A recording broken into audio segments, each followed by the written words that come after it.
Namo tassa bhagavato arahato samma sambuddhassa. Namo tassa bhagavato arahato samma sambuddhassa. Namo tassa bhagavato arahato samma sambuddhassa.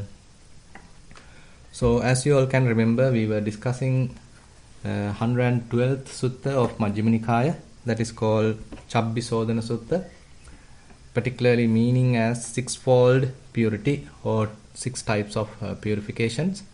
And actually we were discussing 5 types of such purifications mentioned in the Sutta. Even though Sutta title mentioned about 6 types of purification, in the Theravada Majjhima Nikaya Sutta, it only contains 5 types. So the commentary mentioned that due to the oral transmission, one seems to have lost. By the way, interestingly, there is a parallel sutta available in the Majjhima Agama, has everything. So it has 6th purification. So that is what actually we are going to discuss today. Anyway, the theme of the sutta is very much like a verification. Say someone is declaring that he is an arahant. So then Buddha mentioned you can basically acknowledge it, but don't immediately reject it. Don't immediately accept it and don't immediately reject it. Rather, you better ask several questions. The first section was related to the 4 ways of expression, how one is dealing with various languages, dealing with various communication while he is living in the world and while he is handling his senses, how he has managed himself so that various fetters, taints are slowly fading away. So what is the methodology that you have applied? So that is the first question. The second question is related to attachments to the 5 aggregates of clinging. So typically, as you all know, 5 aggregates, 5 clinging aggregates are the way that Buddha analyzes this so-called person, a being, and the whole experience, and how one has managed or used these 5 aggregates so that one's mind is cleansed, one's mind is completely detached. So what is the methodology that you have applied? So that is the second question asked from this person. And then the third question is related to the 6 elements, the 4 great elements plus the space element, and then the 6th element as the consciousness. So altogether we have 6 elements, and when one is handling these 6 elements, how you have properly managed so that your various desires are abandoned. Now this is related to the elements. And then after receiving a satisfied answer, so one can accept it, but don't stop there, you better ask another question. Then the 4th question is related to the 6 senses, basically internal and external. There are 6 senses using which we are communicating with the outside world, dealing with the outside world. Through the eyes we are seeing forms, through the ears sounds, through the tongue the flavors, through the nose various odors, and through the body various tangibles, and through the mind various mental objects. So this is how we are dealing with the whole outside world. This is how we are experiencing things, and how one has managed himself so that the defilements are faded away by a proper managing of these 6 senses. So that is the question asked as the 4th question. And if a proper satisfactory answer is given, then Buddha mentioned, okay, you can accept it, you can happy about it, but don't stop there, you better ask another question. So the 5th question is in a way little subtle. The previous ones we are somewhat familiar with. The 5th one is somewhat subtle. So how you have recognized various eye-making, mind-making, the subtle conceit of I am happening within yourself, and how you have abandoned that. So that is the question. So there the whole descriptive answer is given, how has entered the order, how he has basically practiced virtues or morality, and then he basically has developed awareness of all activities, that is the sampajanya, and then he has maintained fair amount of sense restraint. Now altogether the restrainment side, the morality part, is well explained in the sutta as well. And after explaining that gradual development, the sila sikha, then it is explained about the samadhi sikha, how one has abandoned 5 hindrances and then was able to develop samadhi, develop even the jhana, and that is the samadhi sikha. And then ultimately about the panya, how one has recognized Four Noble Truths, and again the various stains, and knowing that, one is able to understand, okay, while maintaining that kind of a liberated mind, temporarily liberated mind, one is able to understand how this eye making, mind making, and various conceiving or concealment has happened. Now that is in a way kind of a gradual explanation is given, rather than immediately telling, okay, I have just recognized eye making, mind making. So kind of a gradual development is explained. So that indicates that this understanding of this eye making, mind making is not so easy, because it is so cheating, and it is very much like hidden in the mind, and we always feel that there is a person, there is I am. Likewise, so we basically feel that kind of inherent existence of a particular person. So recognizing that feeling, recognizing various subtle thoughts, promoting that self-view is something difficult to understand. So therefore, kind of gradual explanation is given, gradual step-by-step explanation is given, how one has practiced sila, how one has practiced samadhi, and how one has recognized the Four Noble Truths in oneself, and then slowly abandoning all these eye making and mind making. So that is all actually the Theravada, this Majjhima Nikaya 112th Sutta explains. And then Buddha mentioned, in this particular sutta it is mentioned, okay, you can admit it, you can accept if all the 6 questions and answers are given, and then you can accept, okay, you are a perfect one. So it is a blessing that to be with you. So likewise you can acknowledge. But on the other hand, there's an interesting argument or interesting discussion we can thought here. So even now, everything is explained in this sutta. Now if one wants to act like an arahant, if one wants to behave like an arahant, so he can study this sutta and even memorize all this information. And ultimately, if someone is asking or cross-questioning, so he can easily answer these questions. So then someone can do it. Then someone can pretend that he is an arahant. So is it the meaning of this sutta? But on the other hand, so when one is trying to verify another person, if he is only a person who lacks or who only has book knowledge, doesn't have any practice-oriented knowledge, how he is going to verify another person? Now these are very interesting indications which we can pay more attention into this sutta. So just by learning this sutta, if one is trying to answer the questions, so that is not the purpose. It's very much like cheating. And if you know about the Bhikkhu Vinaya, there are 4 kinds of parajika. So the 4th parajika is related to that kind of a situation where one is falsely claiming that he is an arahant, just to cheat others, just to sort of earn reputation, earn various gains and fames. So that is Buddha mentioned, if one is doing that with that kind of a ulterior motive, then he is no more a bhikkhu. At that very moment, whenever he is behaving like that, he is very much committed a parajika offense, so that he no more even a bhikkhu.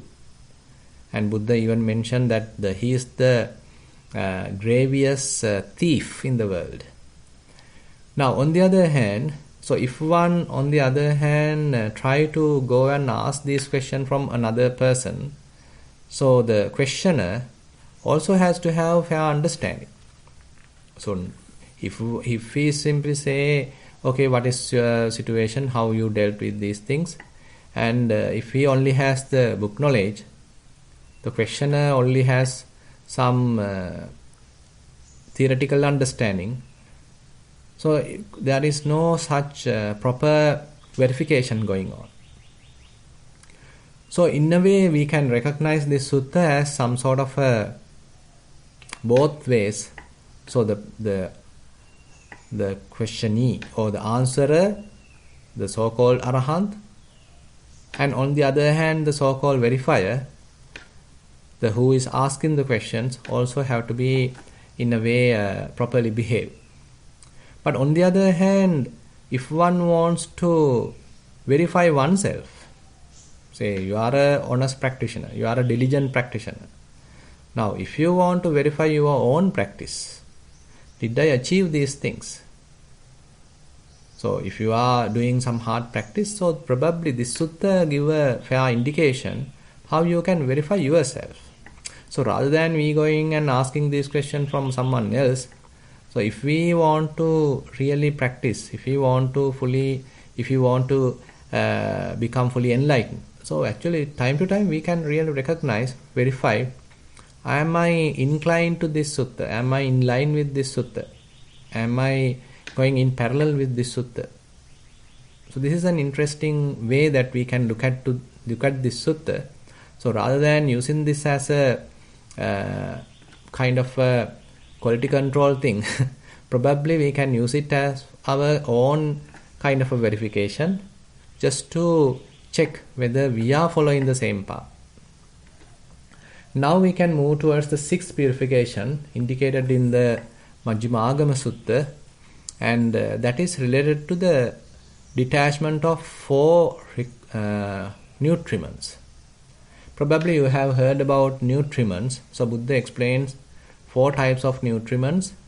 The Kabalinkara Ahara, that is the what you call Chattaro me bhikkhave ahara bhutanang va sattanang titiya sambhavesinang va anuggahaya.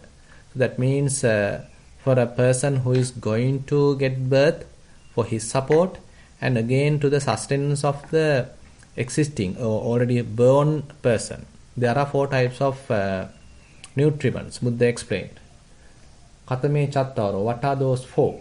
Kabalikaro aharo, olariko va sukumo va. Now that is the edible food, which is either gross or subtle.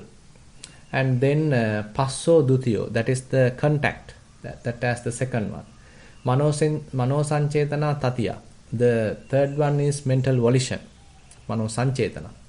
Viññānaṁ catutthaṁ, the fourth one is the consciousness. Now these are very interesting way that Buddha explained how our birth happens and how our sustenance of this life happens. So we have to have these 4 types of food, nutriments, in order to continue our life. Now the first type of nutriment is quite familiar. So that is the edible food. So that is what we are quite familiar. In the morning we have our breakfast. Maybe then we have the main meal, lunch, and then at night we have dinner. And time to time we have short eats. Now so many things are there. Food, drinks, and vegetables. Say many foods are available. Now, are we really having them just because we are quite hungry, or we want to sort of nourish our body, maintain our body, or are we having food just to enjoy, just to have some fun? Are we using food for some various other purposes, to beautify the body, to make it quite stronger, so that we appear like the strongest person, and we don't want to have a kind of a lean body, we want to have a kind of fat body. So are we having food for such reasons? Or else are we having the food for proper reasons? Say I am continuing my practice, so without this food I can't sustain this body, maintain this body. As a support to the practice, I am going to have food. As a support for my brahmacharya life, say the celibate life, my spiritual life, I am going to have food. So without food, this body can't sustain, so I am going to have food because of that. So likewise, one can recognize proper reasons and improper reasons. So if one is having food for improper reasons, then in a way we are developing more defilements. Probably one can have food thinking that I am the only one who is more fortunate, others don't have this sort of food. So since I am quite lucky, quite fortunate, I am having all these nutritious food, but others don't have. So you can do such kind of a comparison even. And probably you can be even greedy of food. And on the other hand, you can even compete with others about the food. So likewise, with respect to food, we can have a lot of defilements. So that is why Buddha especially advise monks to contemplate while eating. While having your food, Buddha asks us to contemplate. So this food is only I am partaking just for sustaining this body, not for any kind of an entertainment, any kind of beautification of the body. Rather, this food is taken as a kind of a medicine, just to maintain the body and as a support for the celibate life, as a support for the spiritual life. So that is the reason that I am having this food, and this is nothing but elements. So likewise, Buddha explains food contemplation so that we can avoid the arising of various defilements. And interestingly, Buddha has given a very interesting simile regarding this edible food. So that is the sun's flesh. Eat it as a sun's flesh. So this is a very kind of a strong simile given here. So Buddha takes a kind of a person, actually a couple with young son. Now they are going to cross the desert. So husband and wife, and then their little child, and they are going to cross the desert. While in the middle, they run out of the food. Now they have to go another half of the desert, but there is no food. As a result of that, all three going to die. Now husband and wife, mother and father, now they are talking to each other, discussing, what are we going to do? Are we all three going to die? Or what another alternative available? Then they decided, okay, we'll kill the son, we'll kill and get the flesh of this son, and then we too can survive at least, then we'll cross the desert. And Buddha asked very interesting question, and actually Buddha mentioned, so while eating their own son's flesh, the dear son's flesh, while beating their breast, where is my son, where is my dear son? While crying, while lamenting, they are eating their son's flesh. And Buddha asked, do they have any kind of a greed towards that flesh, to that food? Then monks say no. Do they have any kind of a desire, thinking that I am entertaining this food, enjoying this food? The monk says no. And do they have any other conceit that partaking this food? The monk says no, because they are taking that food only for the mere crossing over the desert. So likewise, Buddha mentioned you need to consider about the edible food. So this is a very strong simile given here. So that is the way that Buddha explained. Just for crossing the desert, just for crossing the life or the samsara, that at the moment I am having this food not to enjoy the life, not to entertain. So that is how Buddha mentioned that the edible food has to be understood. And if one properly understands the meaning of the edible food, then Buddha mentioned lust for 5 chords of sensual pleasure is fully understood. Now this is another very interesting indication. So if you are able to properly understand edible food, the purpose of having edible food, the way of having edible food, how you are going to have edible food, how you are earning money and all sorts of things to have this edible food. So likewise, whatever the information related to the edible food, if you understood it properly, then Buddha mentioned you can abandon all the 5 chords of sensual pleasures. Now edible food is actually in this world, in this sense world. And again, this is edible, the gross or subtle. So these are the food that we as human beings and other animals are enjoying or using. If we understand that properly, so Buddha mentioned in the proper perspective, if you have, then Buddha mentioned you can abandon all kinds of 5 sensual pleasures. And interestingly, Buddha mentioned that means you are slowly abandoning the lust and anger, raga and dosa. That means ultimately you become a non-returner, anagami. So that is the proper understanding of edible food. You can see how much or how far Buddha has taken us using this food. So if one has this kind of a thorough understanding about food, Buddha mentioned he can abandon all the sensual desires pertaining to the sensual world, sense world, and ultimately one can become even an anagami, non-returner. And then contact. Now this is all these 4 nutriments are explained with respect to their respective simile. So those similes are very strong and very interesting. Now the contact. Now through our eyes we are trying to see forms, through ears various sounds, through nose various odors, through the tongue various flavors, and through the body various tangibles, and through the mind various thoughts, mental objects. And every time we have something. Either we hear something, either we see something, either we smell something, either we taste something, or we get some pressure or some kind of a touch. If none of them are working, then at least we have various thoughts. Mind is occupied. So there is no excuse. There is no any kind of a rest, any kind of a absence of all these, or rather kind of a relaxation.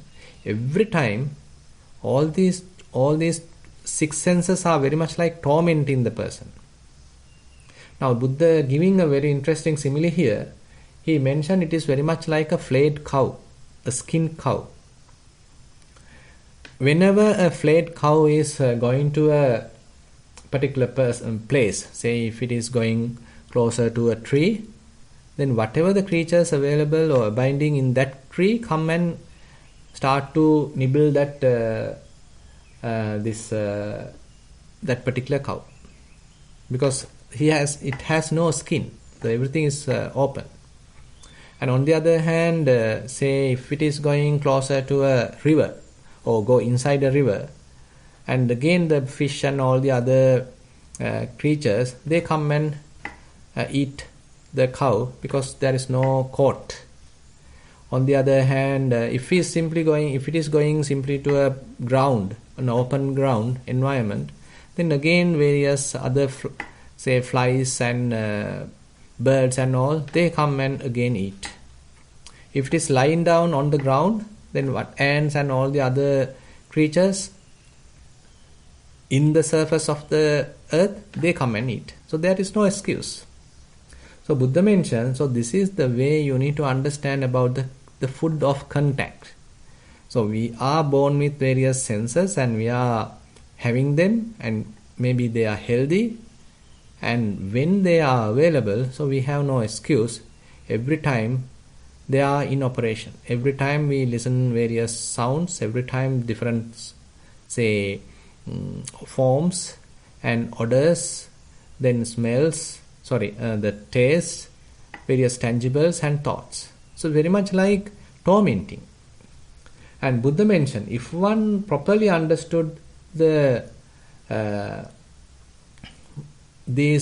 contact, the food contact, the nutriment contact, Buddha mentioned that way you may understand 3 types of feelings. Because contact conditions feeling. Passa pacca vedana. Now, every time a contact happens, a respective feeling going to happen. So if there are certain kind of contact which is conducive to produce pleasurable feeling, then the pleasurable feeling arises. If there is a contact going to happen which is conducing or conditioning what you call the neutral feeling, then the neutral feeling going to happen. If there is contact happen which is producing painful feeling, then the painful feeling going to happen. So likewise, the contact does not stop there. Whenever contact happens, the corresponding feeling is going to produce. So if one is investigating contact, if one have proper perspective about contact, then definitely one can understand the resultant types of feelings. So in a way we can recognize what this Buddha is trying to mention here. So in one sense, contact conditions feeling indicates the Patissamuppada, Idappaccheta. So slowly, carefully, if you are examining this whole different kinds of nutriments, contact, actually you are able to understand how conditionality work, how dependent origination or co-arising going to happen, how each and every contact producing some sort of a feeling. So that is one phenomena. And on the other hand, when one understands feeling, probably one can understand how feeling conditions craving, tanha, and even the upadana, grasping. Now one is carefully operating at this kind of a very subtle and deep levels of understanding, deep levels of insight. So more and more one is careful or paying attention to different kinds of contact whenever they are happening, and every time something is available, either one is seeing through eyes, hearing some song, sound through the ears, some sort of a smell, some sort of a taste, some sort of a tangible. If nothing is there, at least mind is occupied with various thoughts, mental objects, which produces some kind of a feeling, either neutral, either painful, or either pleasurable. So that also is conditioned, and that can even produce craving. So likewise, you can see how this whole conditionality works within oneself or within one's mind, and ultimately get on to some sort of a suffering, unsatisfaction, or restlessness, agitation. Every time that cow going closer to a tree, to a river, to a playground, to an open space, so it is getting tormented by all the different kinds of creatures. So similarly, even though we have senses, so if we are not properly guarding them, if we are not properly managing them, if we are not diligent about them, we are not properly using them, so it's very much like we are being tormented. So this is the way Buddha mentioned how to recognize the nutriment of contact. Now, why is it called a nutriment? This is another way now we can understand. Actually, the edible food as a nutriment we can understand. Why contact is considered as a nutriment? This is also an interesting way that we can look at this. So we always want something, don't we? Always we want to see something. We are very much like dependent on that. I can't stay in a very gloomy, say completely dark place without seeing something. And you want to hear something. Maybe time to time at least a song, time to time at least someone's voice. Suppose that you are being taken to a completely far away place, there is no one there, and you are simply abandoned there. So you may even cry not hearing a voice. Maybe even you might even love to hear someone that you don't like, because you are not hearing any voice for a long time. Now that is very much like what happened when a person is taken to the prison So they are assumed that they are taken to a prison and imprisoned in a very far away place. There is no any kind of a communication with the outside world. You can't see others. So if such kind of a situation is there, you may die because there is no nutriment coming through the senses. You can't see much things. You are in a cell and you can't hear songs or any kind of a sound. No one is coming closer, except assume that you are being given some food only at the regular time. That's all. And there is no smells other than the bad smell of the cell. And food is also, say, even the food is nutritious. Still you can't survive. And you have nothing to do. And you have only very limited tangibles. And your mind may think various things. Ultimately, you even go crazy and you may die.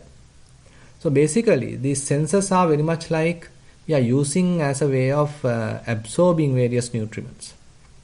So that is why Buddha mentioned here, the contact is kind of a nutriment. So we need such kind of a contact. But if you properly understand the operation of contact, you may understand three types of feelings. And if one understands three types of feeling properly, then Buddha mentioned there is nothing more to do. You may attain arahantship. Now you can remember in the first one, the edible food, if one understands properly, he may become a anagami. But here, if one fully understand the contact, he may attain arahantship. Now we go to the third one, mental volition. Now volition, so volitional activities. So this is something we always motivated to do. So I want to do something. I want to hear something. I want to talk to someone. Or I want to think. Why don't you think? Someone come and tell. Why don't you think about it? So they are promoting thinking, intentional thinking. Now intentional thinking either due to your own kind of an energy, your own initiation, or someone else's persuasion. Kind of a thinking, kind of a doing or talking. So we are always motivated to do something either through the body, through words, or through the mind. Now this, even though we feel like, it is very much like extrovert, actually we are having some sort of a satisfaction through that. And we are accumulating karma, of course. And on the other hand, through this doing, through these volitional activities, we are having some sort of a sustenance in ourselves. Say someone is asking you, don't do anything. You can't stay simply without doing anything. Actually, that is what the most difficult thing. Even when someone is developing one's vipassana, one may reach some kind of a stage where you should not do anything. You have to avoid any kind of volitional activities. Very difficult, because we are used to do something. So when you are fairly motivated, used to do something, and when you are reaching kind of a state where you are expected to do nothing, it is very difficult. Now, on the other hand, sometimes mind is thinking which we don't want thinking. And sometimes we are doing, motivated by various intentions happen in the mind, which we really don't want. And sometimes we are talking maybe against our heart, against our conscience. Now on the other hand, our intention is fairly conditioned. It is, even though we tell that I did that, I am the one doing it, I mentioned that, I talked that, I am the one talking, I am thinking, I thought about it. Now even though we refer like that, do we really have the complete control over our deeds? Is it really me that doing it? Is it really me which is talking? Is it really me, solely me, that I am thinking? Or is it someone else is guiding us? Is someone else is taking us for a ride? Is someone who is sort of dictating us? So this is an interesting way that we can look into. Now, even though we tell that I am doing it, I am the one who did it, is it purely through my intention, or is the intention is a kind of in the absolute form without depending on anything? But unfortunately, it is not the case. Our volition is completely dependent on our various kinds of defilements, various kinds of inner traits. So whenever we are doing some kind of an activity through the body, it is not really I am working. Rather, so many other things are conditioning the mind, conditioning the volition, and I am very much like a victim of that whole process. Say, for example, you are simply going to a supermarket, and now you are going to buy a kind of a product. Say you are going to buy a piece of soap. Now you are going to a particular place and you see a particular brand and you buy that. And probably you can tell your husband, your child, or your wife, okay, I bought this particular soap. This is what I want. I bought it. So we refer like that. But that very purchase is fairly conditioned by so many other things. First of all, maybe it is conditioned by the amount of money you have. On the other hand, the likes and dislikes operating in your mind, various advertisements that you have seen, and various other marketing going on with respect to that particular product. Maybe someone else's persuasion, someone else has given kind of an opinion to you. So likewise, so many other conditions are there, reasons are there for you to buy particularly that brand, particularly that product. So each and every activity that we do is therefore, it is not completely pure in that sense. Rather, they are conditioned, influenced by various other factors. Now, with that understanding, if we can look at the simile that Buddha is given here, so it is very interesting simile. So Buddha mentioned, now there is a charcoal pit filled with glowing coals. By the way, there is no flame or smoke, but the charcoal inside the pit is glowing, they are burning. Now, a particular person know that this is the charcoal pit. There are glowing charcoal inside. If I go closer, if I'm being dropped there, I'll be even die. I may get on to a severe pain. Now, with that, while that understanding is available, two strong people catching this particular person through his limbs and now dragging him towards that charcoal pit. Now, the thoughts of this person is always away from that charcoal pit. No, he know that this is I am going to get on to a disaster. So that is the kind of an understanding he has. But unfortunately, these powerful, strong two persons are dragging him towards this charcoal pit. So Buddha asks us to look at the nutriment of mental volition, Cetana, like this. So basically, if one have an understanding that this is how it has to be, this is how it has to be pure, but unfortunately I am being dragged, I am being driven, I am being enslaved by various other factors. So Buddha mentioned this is the way that you need to understand about the mental volition. And Buddha mentioned if one understood mental volition properly, he understood three kinds of craving. So volitionally we are doing various things and the craving is operating internally, and we are doing various volitional activities based on the requests of that craving. So craving is very much like our companion, our partner. So partner is telling what to buy, partner is telling what to do, partner is telling what to tell, partner is telling what to think. So I am a victim, I am a slave. Partner is no one, that is the craving. Tanha dutiyo puriso. Digamadhana sansara. Craving acts like the partner, not only in this life, even this whole sansara. So if one properly understands this mental volition, Buddha mentioned that you may understand about craving, or three types of craving: kama tanha, bhava tanha, vibhava tanha. So that understanding is not something little. You may, if you understand that properly, fully, you attain arahantship. So the fully understanding of, therefore, about mental volition, the nutriment of mental volition, makes you fully enlightened. Now the fourth one. Fourth nutriment is about the consciousness. Now you can see we are going slowly to more and more subtle nutriments.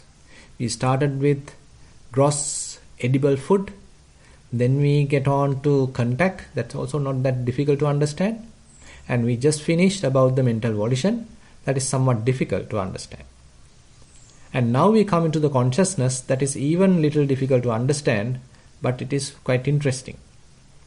Now, consciousness.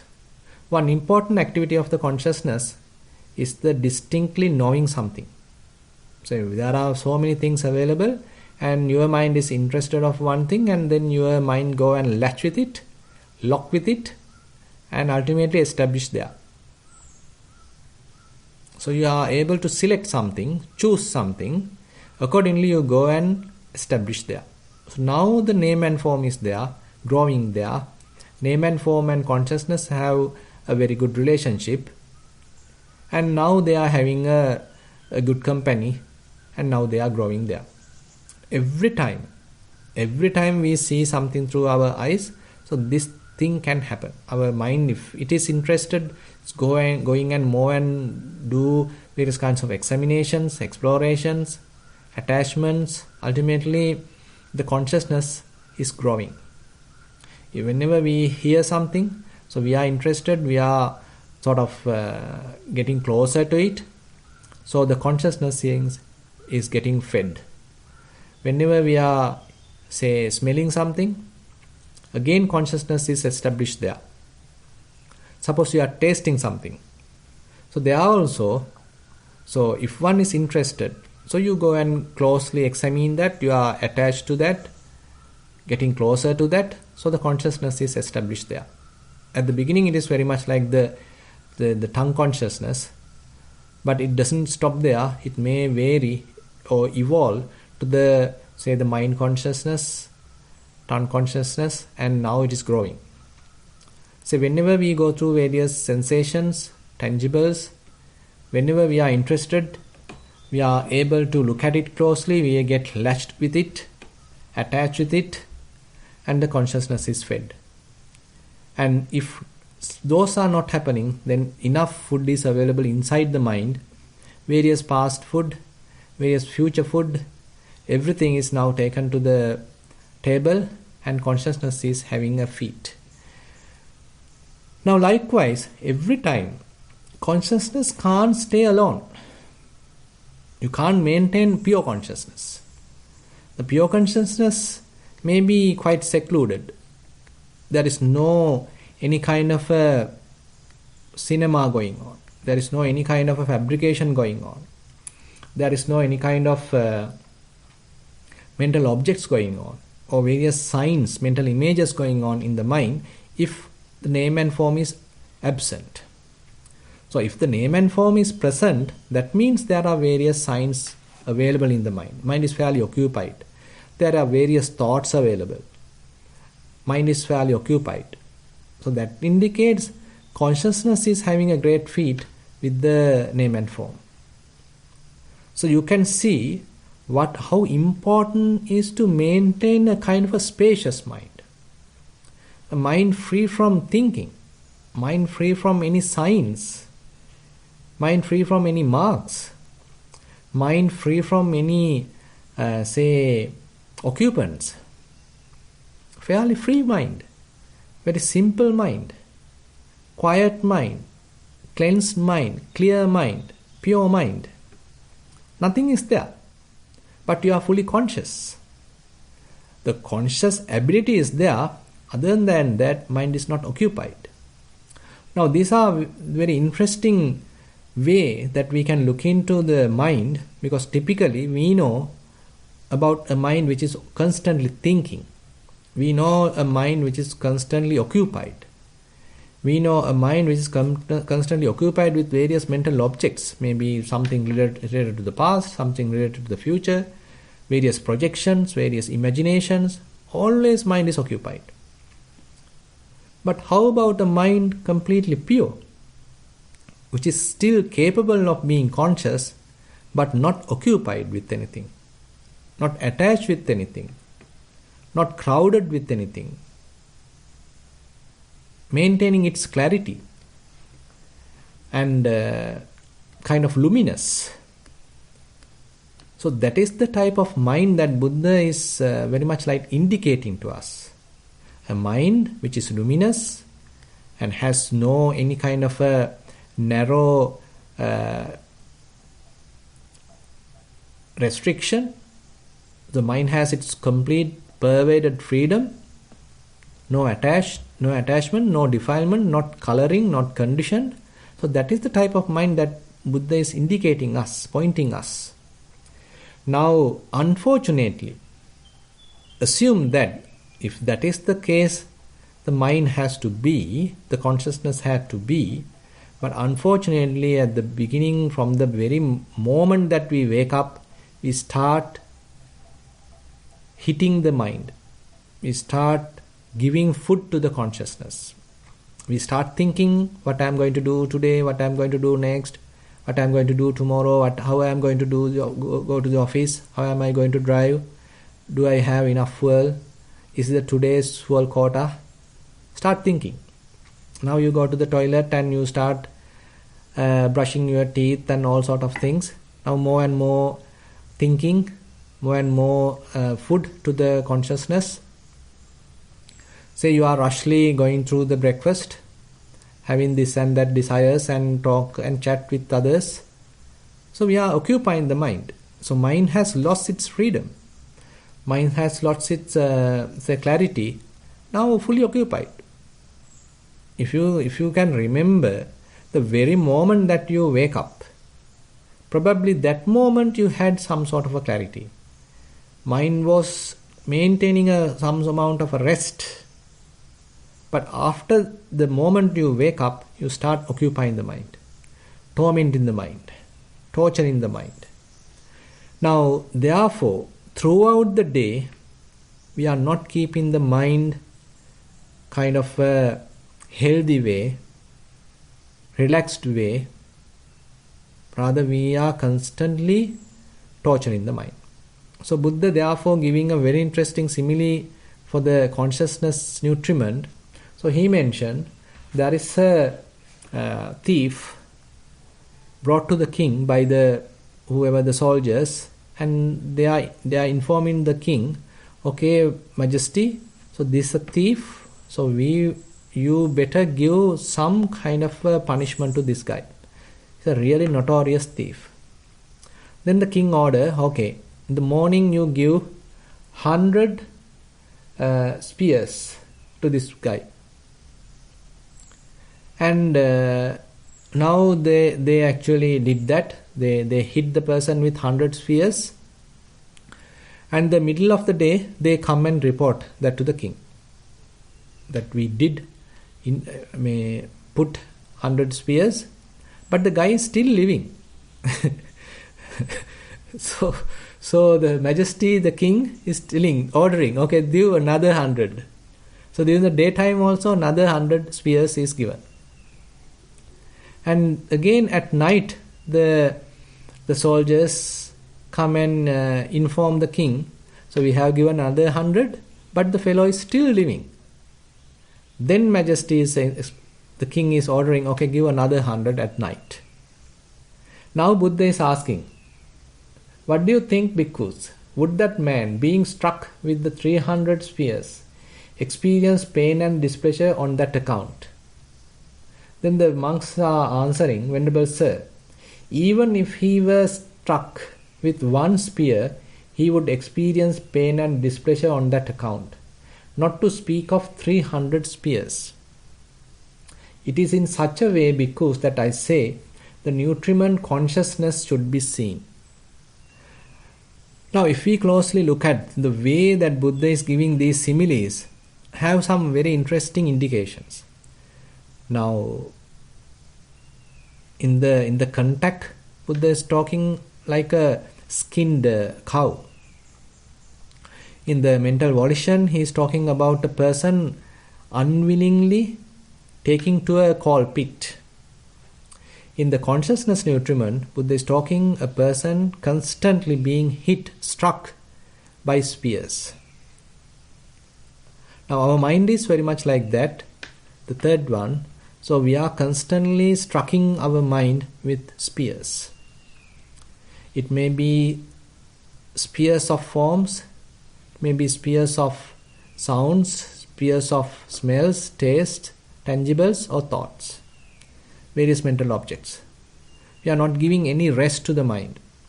We are not giving any kind of a calmness, clarity, relaxation to the mind. Constantly we are occupying the mind. So Buddha mentioned, if one properly understand mind or the consciousness, so Buddha mentioned he may understand name and form.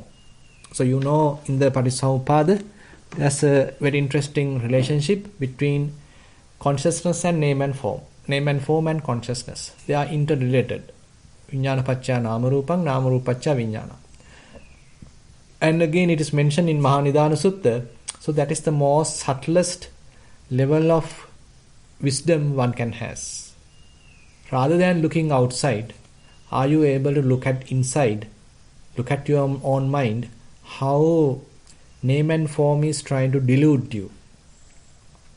Probably you can remember that when we were discussing consciousness and name and form, we have taken a simile of the cinema, and the same thing happens in the mind. So every time we are being deluded by name and form, but unfortunately we are trying to find it out in the outside. So if one understood consciousness nutriment properly, that means one has understood name and form. So Buddha mentioned, similarly, he is no more a worldling, ultimately he become fully enlightened. So fully understanding of consciousness nutriment indicates that one is getting or becoming an arahant. So therefore these four types of nutriments are very, very interesting and very, very profound. The very first is quite obvious, but the other three are quite related to the spiritual life, quite related to the vipassana, and through proper practice only you can penetrate them. And they are very interesting and they are sort of thought-provoking. And with that I like to conclude today's Dhamma sermon. And this is the sixth type of purification indicated in the book, particularly in the Mahayana, the Majjhima Agama book, and seems quite reasonable and as a sixth purification. So if one has properly practiced, so he has properly practiced these four elements, four nutriments. So with that I'll conclude today's Dhamma sermon. Thank you very much for listening, and now I open the session for questions. Yeah, you better talk louder. Yeah. I have a question, Bhante. Yeah. So there's a question coming from here. Yeah. So Bhante, does the Majjhima Agama version give the bhikkhu's response in regard to those four nutriments when asked? Because Bhante described the nutriments very well, but I didn't understand if the bhikkhu arahant was being questioned, if he gave an answer regarding them or not. I understand. Okay. Those actually I didn't go through that level, so I got only the indication that there's a kind of a detachment has to have with respect to nutriments, but the answer indicated in the Majjhima Agama book I didn't go through. Okay. So that's a very good point. I'll try to go through that and need to see whether the explanation actually I have taken from another sutta, which is available in the Puttamansa Sutta in the Samyutta Nikaya. So this, I hope the same answer is there, because now this is explained by Buddha in the Puttamansupama Sutta, and how one is to maintain proper attitude, proper say understanding about the nutriments, and this is how we need to operate. And if the same answer is given, then we can understand, okay, that he's a proper arahant and something like that. Yeah. Okay. Thank you, Bhante. I'd like to invite everyone else to participate in the Q&A. You may raise your hand, or you can also send them via.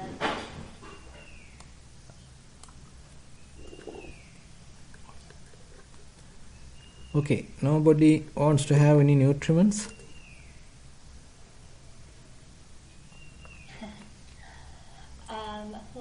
I'd like to invite Nalinka. You may unmute. Tevan Saranai Bhante. Yeah. So with these four elements, food, contact, mental volition, and consciousness, I mean, it's about somewhat of a suppression that is being spoken about here, right? Someone of suppression?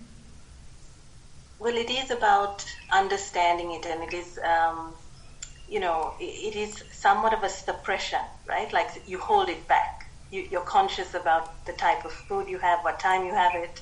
But what about if you now? I'll give you an example. Say 15 years ago, I would have been very excessive. But that excessiveness, brings you to a point of almost like, you get sick of it, right? So, what about that approach? Like, I mean, I understand sometimes that does not happen, right? But, this is very geared towards almost like a monastic life, right? Supposed to say you're in a household, depending on your situation, Yeah. I mean, there have been householders who have attained, arahatship. But how does, what about excess? Can you go into that? No, actually, now with respect to food, we typically the advice is you need to have moderate food. You have to be moderate in your meals. It does not mean that you fully abandon and get into some sort of a malnutrition and kind of doing sort of a self-torturing. And you need to understand the food is necessary, and Buddha mentioned sabbe satta aharattitika, so every being is dependent on the food. So it's therefore, as human beings, we need to have food to sustain the body.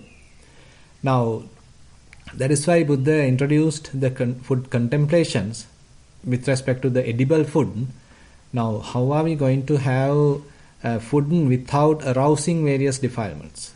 So that is something I feel if we are sort of training ourselves, slowly we can do. Say when you are eating, when you are drinking. So if we have proper understanding, so why am I drinking? Why am I eating? What is the exact purpose? Probably, appear like difficult, but slowly one can do it. And on the other hand, it is not that merely through the food that you are doing. Say you are continuing your practice, you are maintaining your sila, you are developing mindfulness, trying to restrain the faculties. So likewise, various other supportive factors are also there. So, and with respect to food, if we do proper contemplation, probably that we can minimize the arousing of various defilements. And the subtle part is actually the other three: the nutriment of contact, nutriment of mental volition, and nutriment of consciousness. So those are the very interesting and challenging part.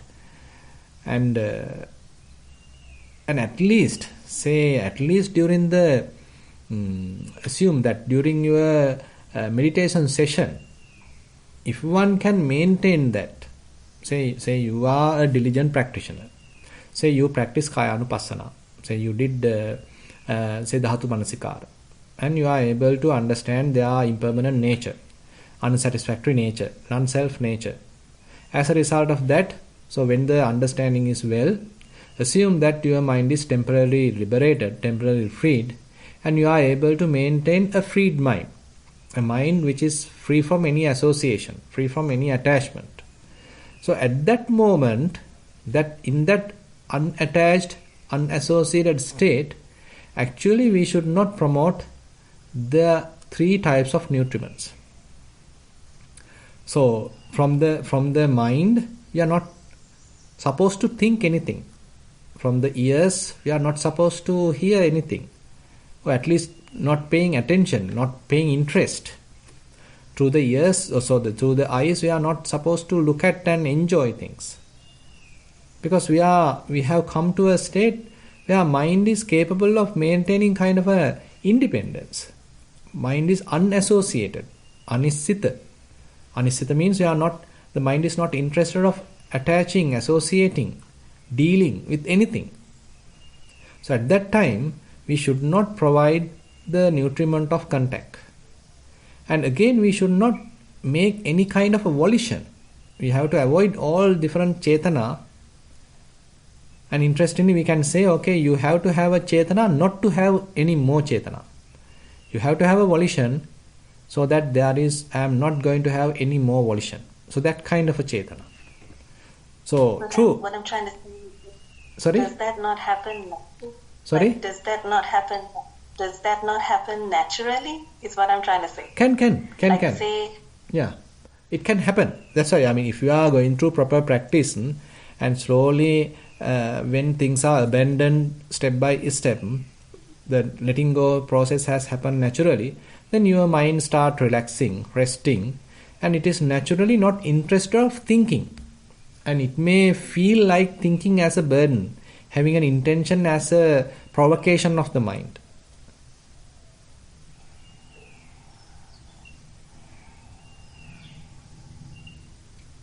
Yeah, back to you. Okay. Yeah. So that's why, during the practice, we have to slowly, in a way, familiarize with this state. It could be difficult, but at least slowly, as we get on to that anupadana anisthita state, where mind is not clinging to anything, not associating anything, during that period, at least we have to try our best not to volitionally think anything, not to volitionally do anything, and not to arouse or agitate the mind, not to have any mental object, just to keep the mind quiet, keep the mind cleansed, keep the mind quite pure, calm, peaceful. So that is, in a way, we are not feeding with those three nutriments.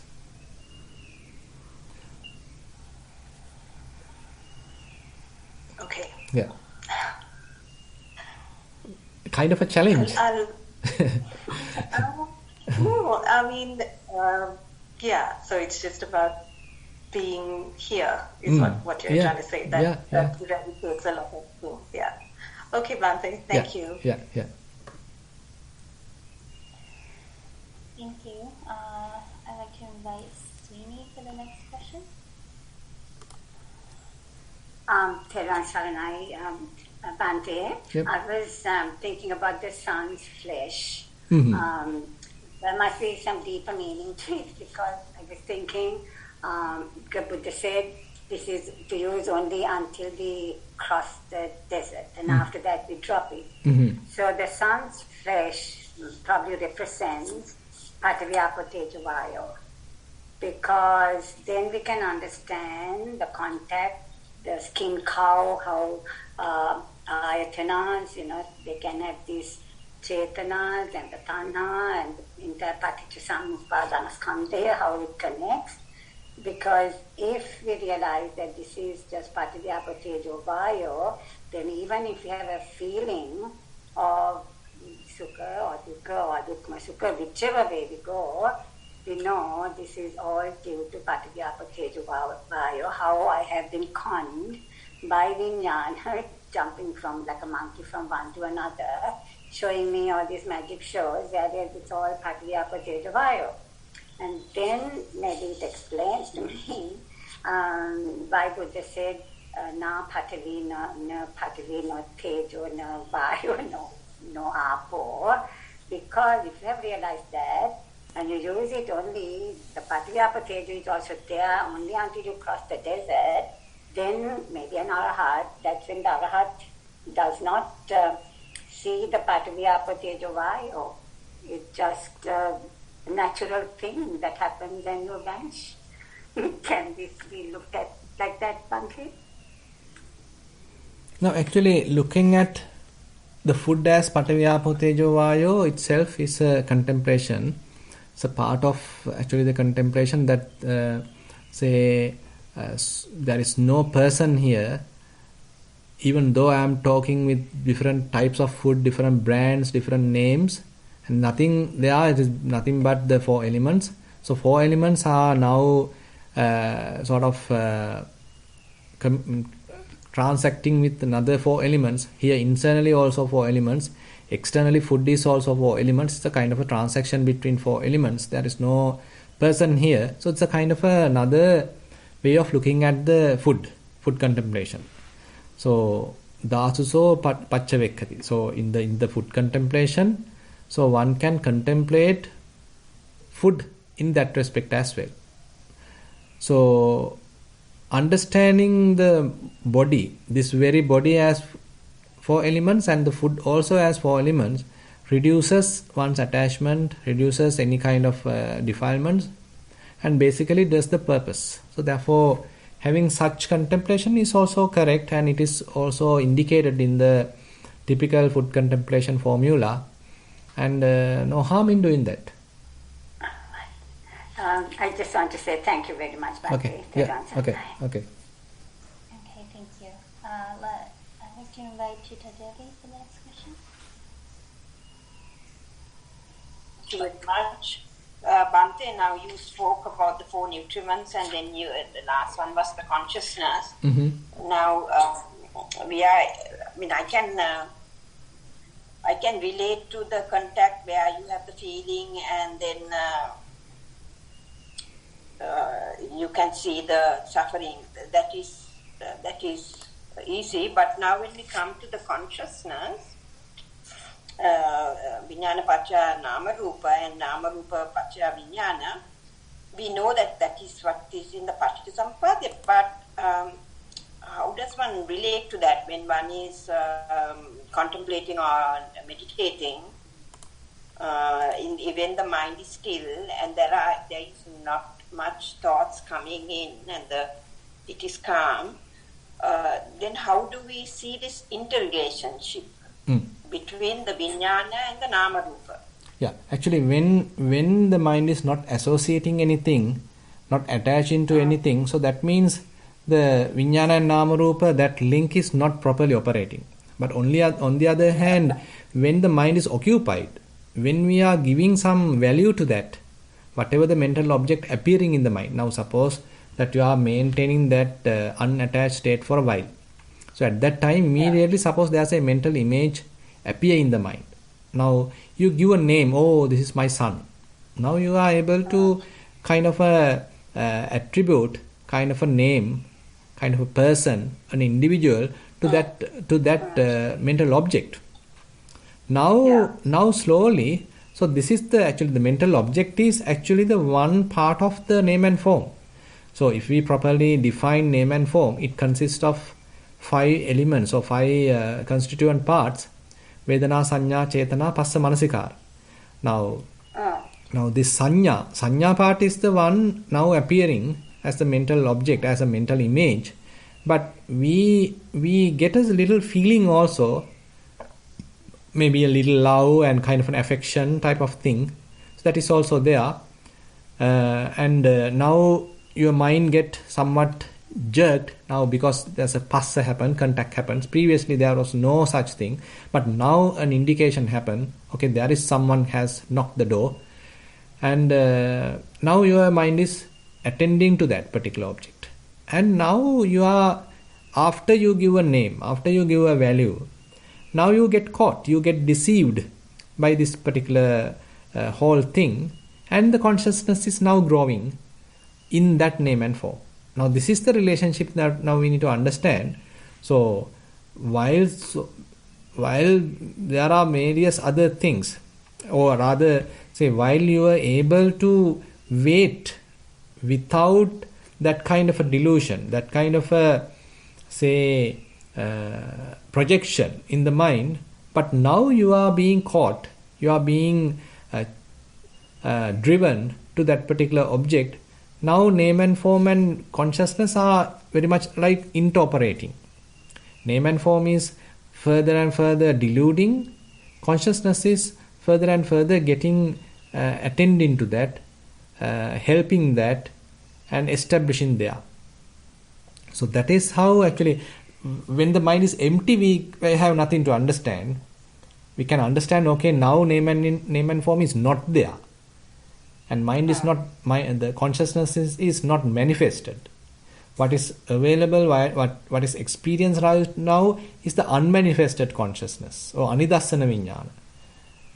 So, but on the other hand, when name and form is present and we getting deluded by that, and we are fed by that, we are feeding that. So that means now the consciousness nutriment is now we are partaking. Yes. So,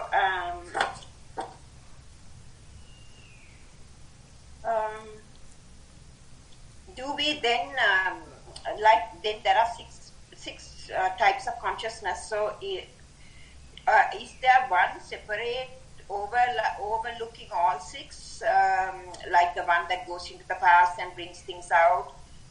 Is that a different consciousness? No, that is acting like in the bank? No. That is the name, the mano vijnana. Now, mano vijnana is divided into six anyway. No. Actually, the mano vijnana is not the divided to six, but rather say eye consciousness, ear consciousness. So those are separate. But I mean, after the sixth, mano vijnana is the sixth one. Yes. But interesting point is now even though we start with the glimpse of eye consciousness, it is giving more food to the mano vijnana as well. Now eye consciousness and mano vijnana, the mind consciousness are fairly growing. It happens collectively. So when we are talking about the nama rupa and the vijnana, we are actually talking about the mind consciousness, right? In the Paticcasamuppada, when we are saying vijnana paccaya nama rupa paccaya vijnana, is that mainly the mind consciousness that we are trying to associate with? Actually, we can't say so, because the all six types of consciousness we can consider there, and because you being triggered by any of those six. Yes. And actually, there's another later interpretation telling that the consciousness here is the rebirth consciousness. And actually, I don't like to get on to that because that is confusing the whole understanding. So rather, we better stick to here the six types of consciousness. So six types of consciousness being conditioned by the name and form. So now we are hearing your voice. So that is the hearing consciousness. But the mano vijnana also is coming into play because we are understanding what you're saying now. Exactly, yes. So it's playing a part there. So sometimes it can be a positive experience when we are using the mano vijnana, because if we are talking about the elements or the thinking about the Dhamma or hearing about the Dhamma, then that is also a positive thing. Yes? Yeah, actually. So that was the key. Yeah, actually that's why, I mean, we can't immediately talk about a complete absence of these four nutriments. So that's why it's a kind of a slow penetration of these four nutriments, understanding or detachment. And when you are fairly capable. Say now say after Buddha became the Buddha, now he had what you call the edible food, because the body has to be sustained. But how about the other three? So those are the various things that we can think of. Is he volitionally want to do something? Maybe we can say even, now say when he wanted not to preach, then the Sampati Brahma came and invited, okay, Bhante, don't avoid teaching, please do teaching. There are people who can understand your teaching, so therefore please teach. So the another one came and somewhat persuaded him to teach. Then he, for 45 years, he taught Dhamma. So maybe volitional activities are there. But time to time, Buddha want to maintain emptiness. He dwelled in emptiness. There are times that he completely avoid any kind of an interaction with the other monks. He went for seclusion. And that way he has given a very interesting example how he has maintained kind of a life without feeding these nutriments or without getting these nutriments. Say most of the time that sometimes he mentioned to Venerable Ananda, I am dwelling in emptiness.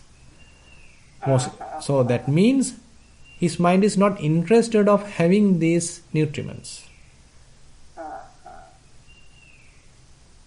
So, as lay people, when we are doing these things, supposing the food, for instance, and we are enjoying food, for instance, then we have automatically made a self, no, Bhante, because there is a self only that we are enjoying the food, no?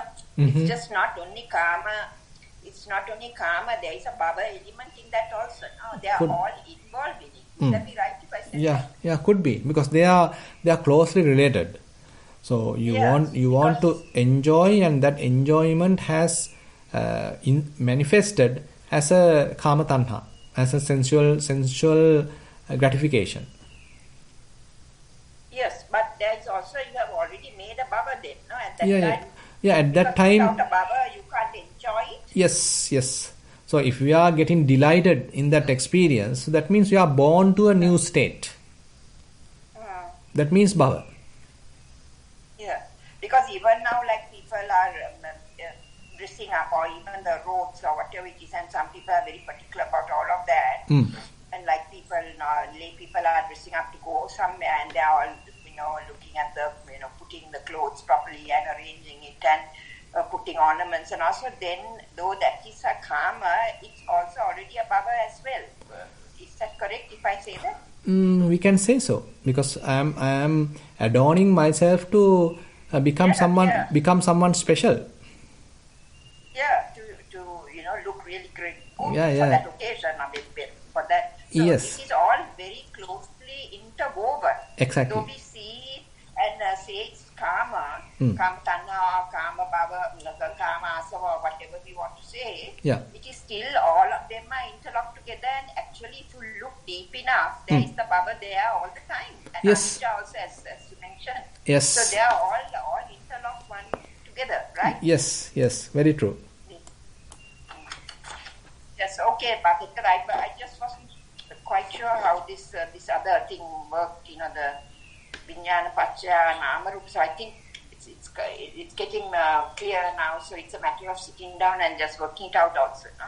Yeah, actually that's why we can't immediately find a way of doing it during the day-to-day activities. But at least we can start it during our walking session, during our sitting session. So once we are able to reach the state of unassociation, the temporary freedom, at least during that time, try not to think, try not to confuse, try not to have any kind of a doubt, try not to volitionally do anything. Just maintain that freedom. So that gives actually give a kind of take you to a different domain. Because that's why I mentioned, so we know only a world of thinking. We know a world only of sights, sounds, smells, tastes, thoughts, etc. We don't know about a world which is free from any of those. But Buddha indicates the possibility of that. So once through our vipassana practice, once we are able to, at least for a moment, at least for 1 minute, we are able to achieve it. Yes. We need to fully be there. Yes. So it is a aware. You have to be aware of it. This is the peaceful mind, the luminous mind. You have to be aware of, even if it's for a minute or 5 minutes or whatever. Correct. Then that is a glimpse of nirvana. Would that be right if I said that? We can say a temporary nibbana. Yeah. I mean, that is what the Buddha wants us to be, I mean, and I suppose the arahats are always having that mind which is clear and luminous, even though they are having beautiful food and beautiful surroundings and everything else. Their minds are luminous, and that is the mind that we have cultivated and developed, right? Correct, yes. That's right. Thank you, Bhante. Yeah. I wanted to also add on. I think when Bhante was talking about whether the Buddha still fed these nutriments and things, I would imagine that arahants, they would still perceive the nutriments in the same way. So like they would always feel like pasta is like a flayed cow, which is terrible. They would always feel like chetana is like a pit of burning coals, and vijnana is always like being stabbed. But like they're not burning from the fountains on account of that. Whereas we all are. Yeah, could be. That's another interesting point mentioned by Venerable Sudhira here. Now we know that even say when we are taking the edible food, if we do proper contemplation, we can minimize the rising of various defilements. So because we have proper perspective. And similarly, if we consider the arahants, so they have penetrated all these, and they don't have any kind of a greed, hatred, delusion. So they may have proper understanding and the proper perspective about all the nutriments. Now, even though when they are using their senses, suppose they are listening, they are hearing, they are seeing, tasting, etc., they are taking that food of contact or the nutriment of contact. If they have the proper perspective, this is very much like a skinned cow. So if they have that proper understanding, so then they are not making any defilements out of that. And similarly, if they know there is something to do volitionally, so if they know that this is something like that charcoal pit, and then they are maintaining that understanding, and as a result of that, they don't have any defilement. So something like that we can think actually, because when one has proper understanding about these four nutriments, so all the defilements are now eradicated. So he is an arahant. But time to time, probably they may have to partake these different nutriments, but with the proper understanding.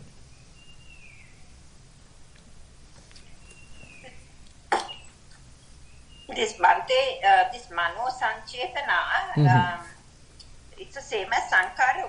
Is that correct? Yeah, we can say so. Sankhara is a broad term, not only Chetana, but Chetana is the main component of it. When we consider Sankhara, so there are many different kinds of mental objects are indicated. The Chetana is the main one. Therefore, we can consider Chetana as the main sort of Sankhara, though the leader of Sankhara. So why is that Sang? Why have the thing Sang added to the Chetana, Sanchetana? Where you are referring? Mano is the mind, no? Bhante, Mano is the mind. Mano Sanchetana. That's a good question. Actually, I didn't think about it. Mano Sanchetana. Probably volitionally thought. I mean, not purposely thought. I'll look at it. I'm also no. I didn't investigate why the Sang is added there. Yeah, that's all right, Bhante. You can tell us next time. Okay. Thank you. Yeah, okay. Thank you. Yeah, Thero Sanai. Okay, thank you for that question. I'd like to invite Kanti for the next one.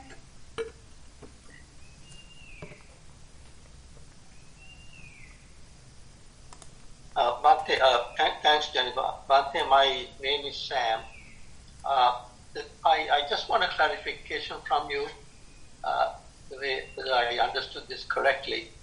Kabalinkara Ahara is a necessity for one's survival, whereas the other three, like Pasahara, Manosanchetana Ahara, and Vijnana Ahara, are to be avoided to the extent practical. I mean, it may not be easy unless you achieve arahanthood or something, but is that interpretation or understanding correct?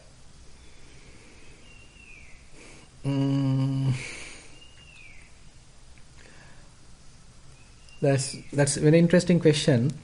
Yes.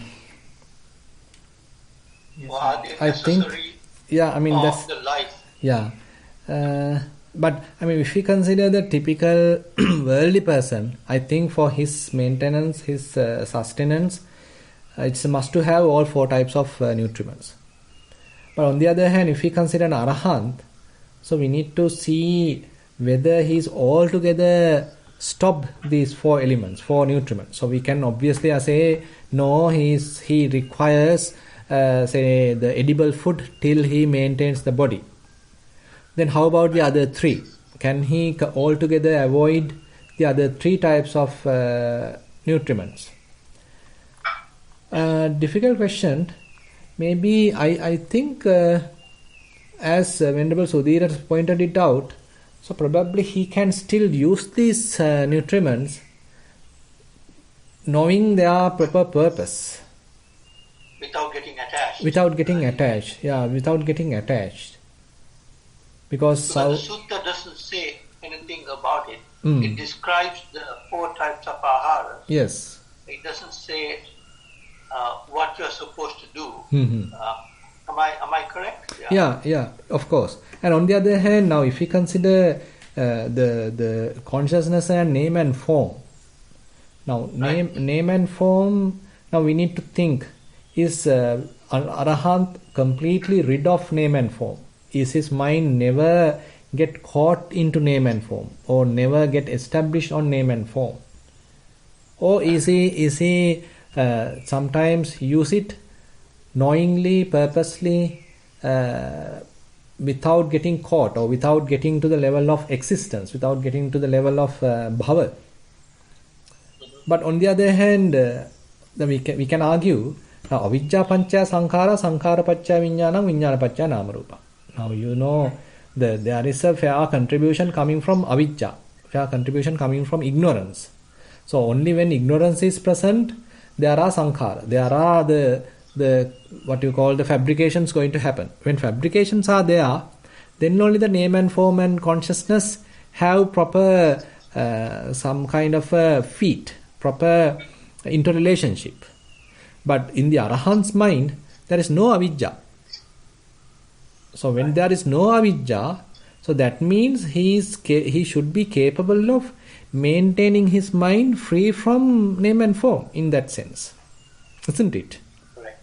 Yes. So the typical conditioned consciousness, typical what you call the abhisankata vijnana, fairly constructed consciousness can't be in him, because the constructions happen because of avijja. So yes. that I think that is a fair answer, because now after Buddha became fully enlightened, so he declared visankhara gatan chittang. So his mind become completely free from any kind of a construction. So now his mind is not doing any construction. He is experiencing things as it is, without any kind of a deformation, without any kind of personal constructions. In the purest form, he is experiencing things. Right. So that means the arahants also may be experiencing things in the purest form without making any constructions. So that means the abhisankata vijnana and the corresponding name and form should be avoided, shouldn't be there, can't be there in his mind. Yeah. Okay. Yeah. So basically, if you are going towards the final goals, at least minimizing these other nutriments. Exactly. Probably a good thing to do if you can do that. Exactly. Right? Exactly. Yes. Yeah. Thank you, Bhante. Okay. Yeah. Thero Sanai.